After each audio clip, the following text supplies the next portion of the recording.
distinguished senators, members of the House of Representatives, and other distinguished ladies and gentlemen, my tax collector, and I can't see any PRC. I thought they will be sufficient to represent us. Otherwise, my name is Mele Kyari, the Group Chief Executive Officer of the NNPCL Limited. Mr. Chairman, the letter that we received was very clear on the expectations from us.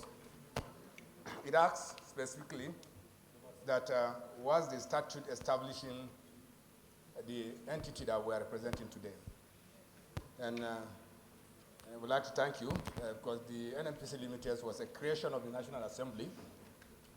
It was created by the PIA 2021 into a commercial company that will follow all the rules of engagements of all private entities, just so much as Shell, Chevron, and the rest of them operating in our country.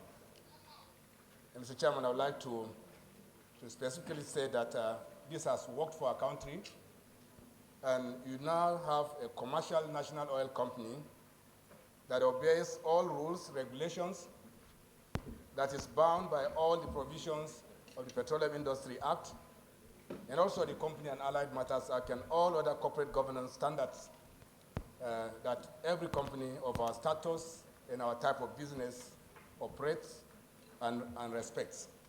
So, Chairman, I'm very happy to say that this development has brought many things on the table, from a loss-making corporation up to 2020 to a clearly a profit-making company by the end of fiscal 2024. The implication of this, Mr. Chairman, is that we meet all our obligations, taxes, royalties, and declare dividend to the tune of over 3.5 trillion naira by the end of fiscal 2024. Mr. Chairman, I would like to also emphasize that we are clearly an oil and gas company, and this company operates within the space created by our laws. And I believe that the chairman of FRS and also the chief executive of NNPCL is here. Otherwise, they will confirm that we obey all the rules, all the regulations, the fiscal terms that are applicable to every other company in the country. And on the basis of this, we make all our remittances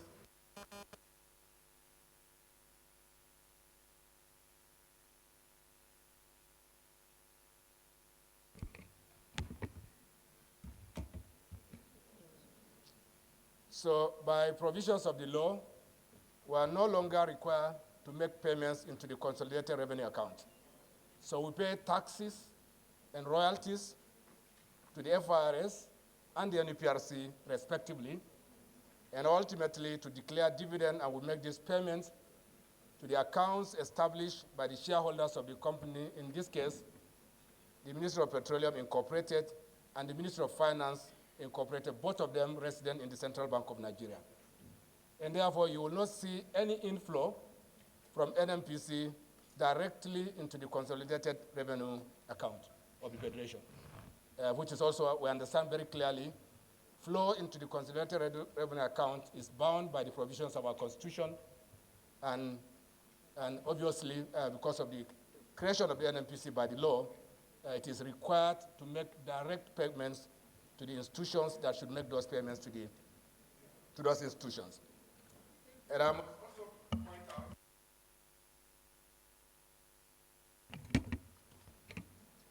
must also point out that it's an oil and gas company.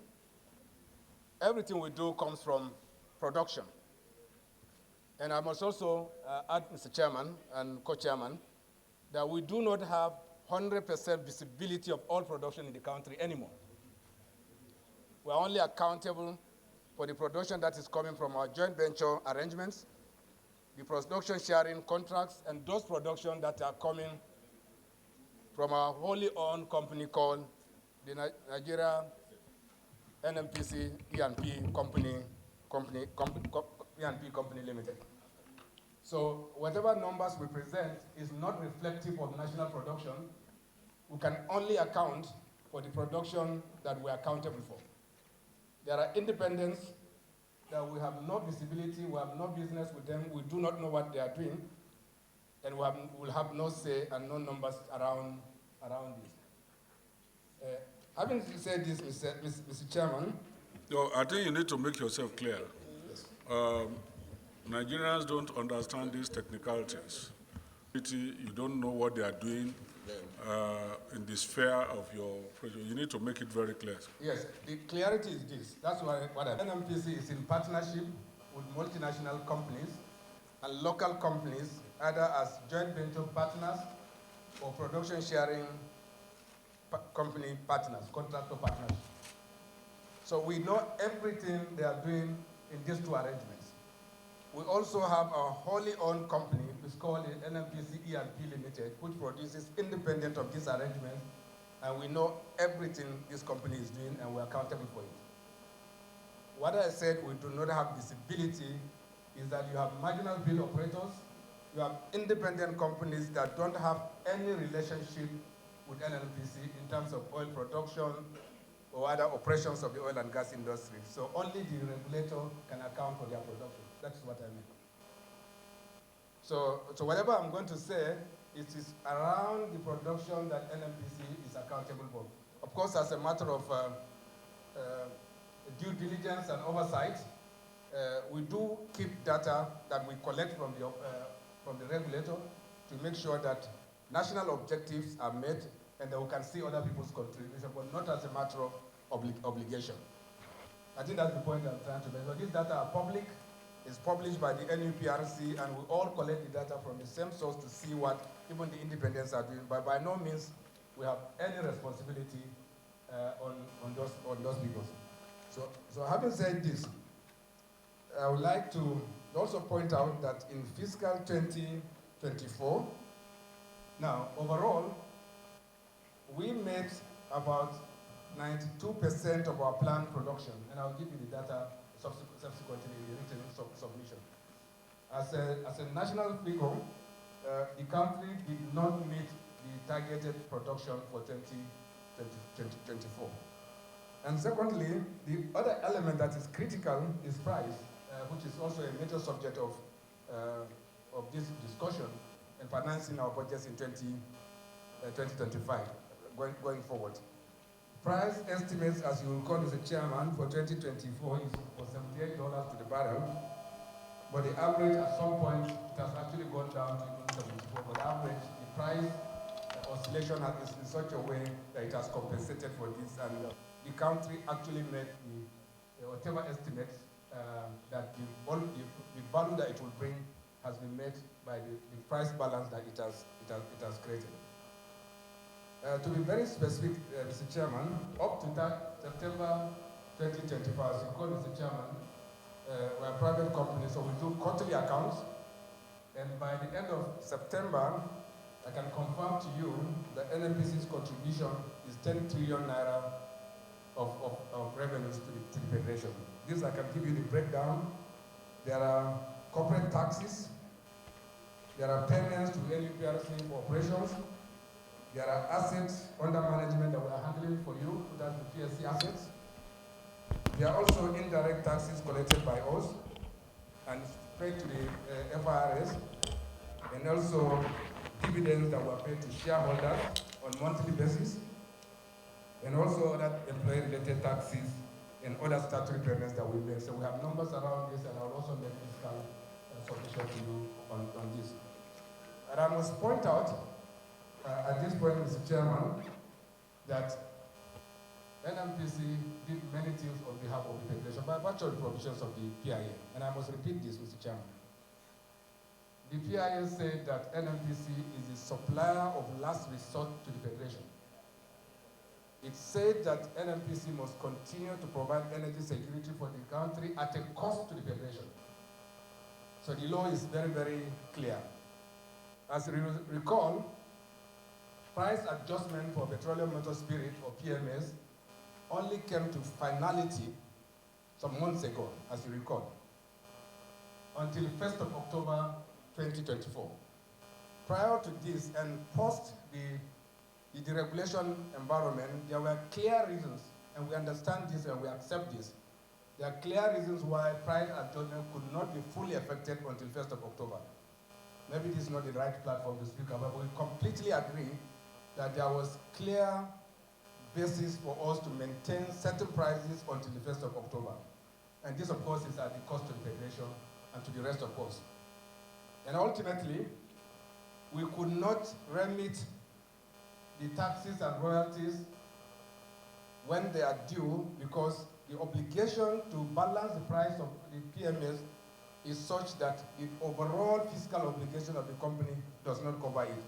This is currently a subject of reconciliation between us and the Federation, represented by all the stakeholders, including the tax collector, the NUPRC, the Federation account, the Revenue Mobilization Allocation Committee, so that at the end, we will establish a net position between us and the Federation so that whoever is in the negative will settle the other one. It's either they write a check for us or we write a check for them. This will be the final outcome of this. But as speaks this, I would boldly say that the net position today is that the Federation is owing NNPC Limited. And this will be a subject of reconciliation, and we are also proposing that not just end with the reconciliation, we are also requesting that forensic audit be conducted so that to establish that position between us and the Federation and as a company. We'll be very happy to cooperate with either this committee or the Federation or FAC or any institution that is interested to conduct a forensic audit of this so that at the end we have the real numbers to deal with. Otherwise, we have reported everything we have done. Our taxman is here.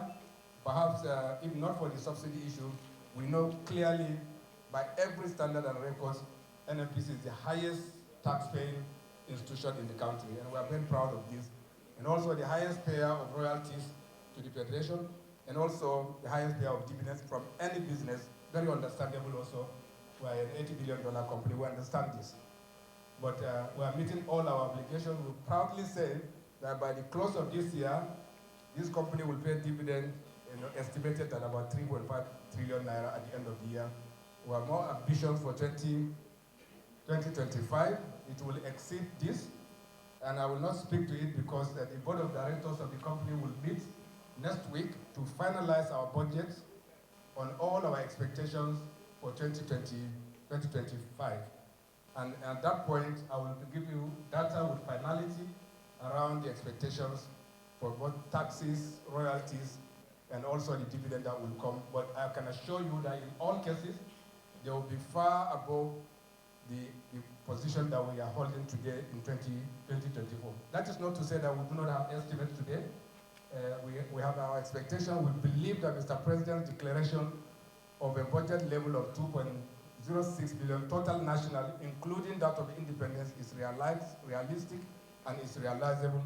And also the price estimates that is before the National Assembly is also realistic and is reliable. We do not see a sub-$80 oil in average even in 2024. So we know that this will also be made.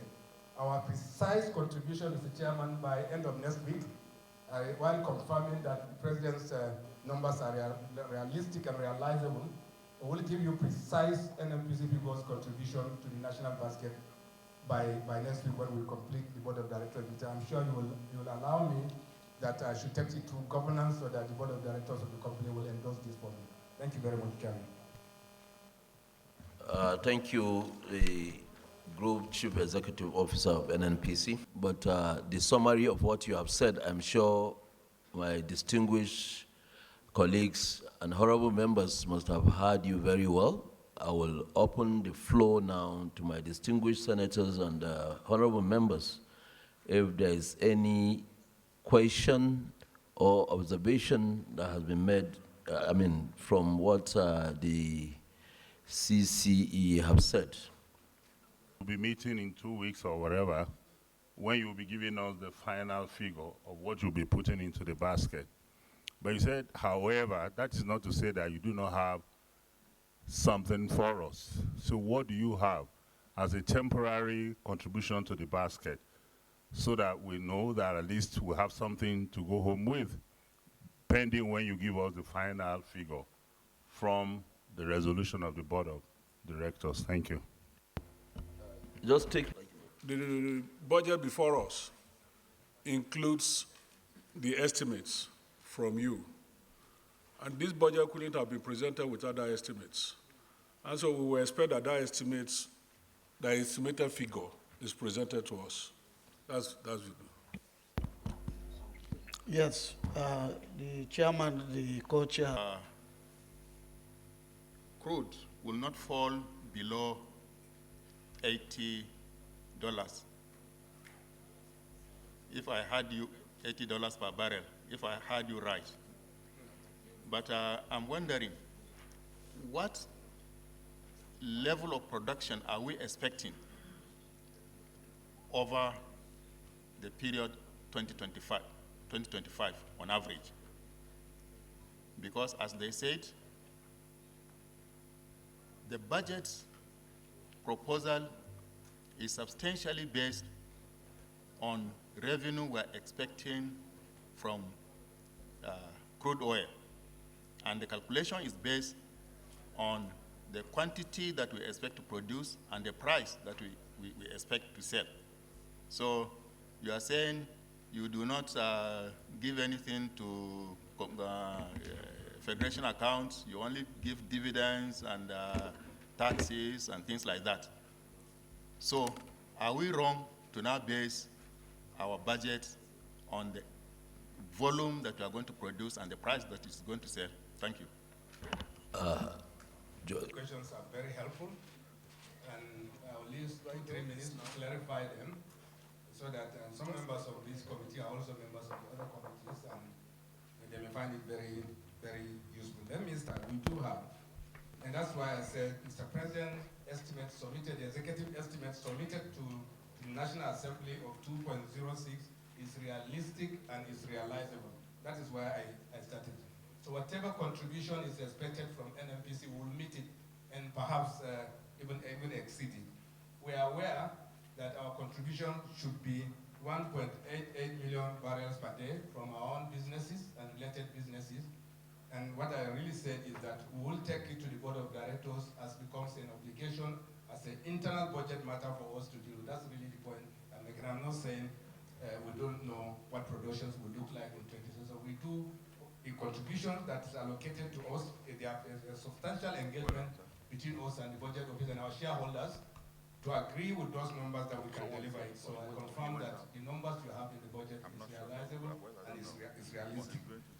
Secondly, I also don't want to speak about the financing estimates. I confirm the pricing is realistic, the production is realistic. But there are two things that I have to take to the board of directors, which is the basis of our estimates. As you can tell, the estimate you have for exchange rate is different from what we take as a company. Every company sees it very, very differently. And therefore, while you have the budget estimates for exchange rate, we have a different one. I would like my board of directors to adopt that. Then I will give you a bulk figure of what our fiscal contributions will be in 2021. Bearing in mind that we'll meet the production targets, and also we are also comfortable with the pricing estimates that we have. So that means we will meet the estimates that you have, what we have. So that's the point I'm trying to make. Otherwise, it will be nowhere nowhere smaller than the 10 trillion that I have mentioned before. It will be bigger than this. But allow me to just confirm to you that we'll meet those targets that are in the budget. That's why I did not bring a submission. But I will wait for that to do this. So it's not by any means, it's not disrespect, but I'm sure you will also agree with me, Mr. Chairman, you created the PIA, I should follow the corporate governance in that you establish in the law yourselves. Then production, there's a question around turnover of NNPC and the worries around distinguished senator. There's nothing to bother. We are published, including our 2023 financials, is in the space.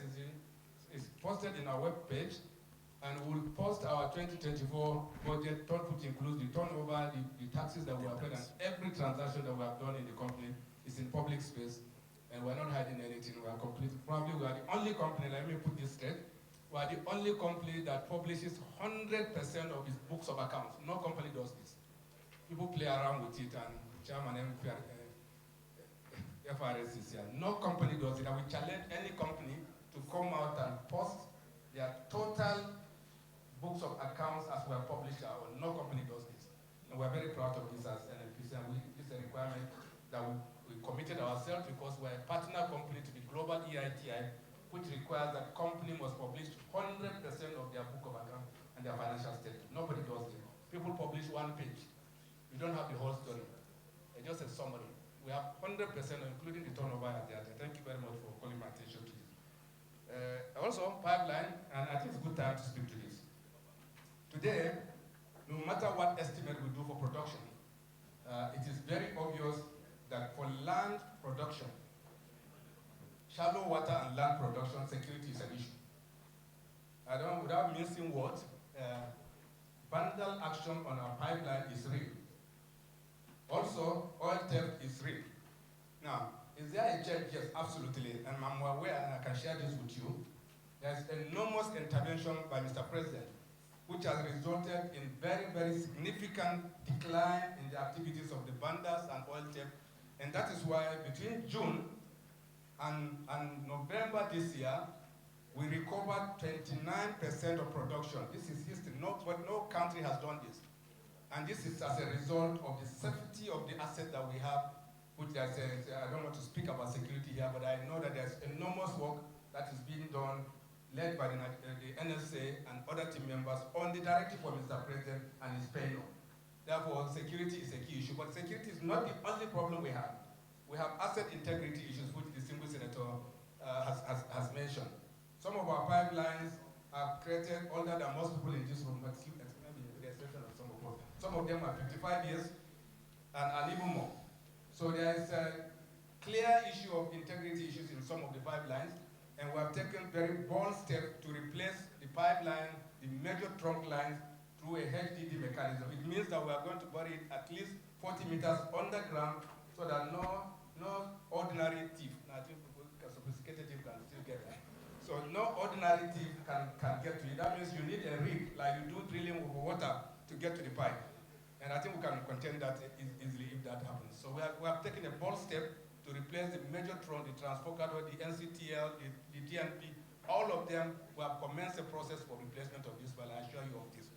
And lastly, the refinery will be sourced. Actually, we are looking for buyers, so product, if you are selling product, please come and meet us. Thank you very much. Agents is a corporation for the financial reporting. Not until we see it, we will not comment yet.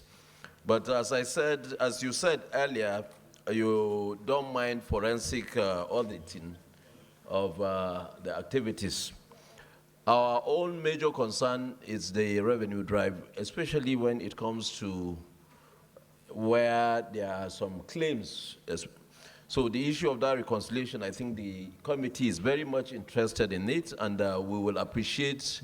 We have full details of those claims. Where the committee will appreciate to have full details of those claims, and then we will look at them, scrutinize them too, and then we will see from there if there will be need, if the reconciliation is not coming up, because this reconciliation has been going on for a very long time. And there is need for us, since we've been able to close up the issue in October, in terms of whatever NNPC is doing in order to meet the gap. So once we get those details, we'll be able to now clarify if there will be need for any forensic auditing. From your submission also, you did mention that you can categorically explain about your own revenue drive in terms of the production from you. Yesterday, NUPRC, the CEO NUPRC was here, and he has given us that detail. From what you have explained and what he did yesterday, I think my distinguished colleagues and honorable members are here. I don't think there is any variance. So I believe we are on the right track, and with the optimism I have seen from the group chief executive of NNPC, I believe that the revenue projection we have here is very feasible. And we want to also look at the possibility of NNPC telling us that they can even do more than what he has mentioned, so that we'll be very comfortable. So whatever fluctuations that will come either in the pricing or in the production, we will still be able to meet up the targets. With this, I don't know if my co-chairman have anything more to add. Not. So we can now discharge NNPC.